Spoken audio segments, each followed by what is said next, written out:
சொல்வோம்.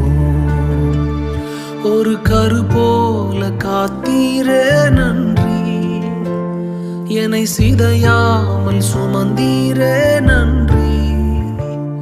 ஒரு கரு போல காத்தீரே நன்றி, என்னை சிதையாமல் சுமந்தீரே நன்றி. எபினேசரே, எபினேசரே, இந்நாள் வரை சுமந்த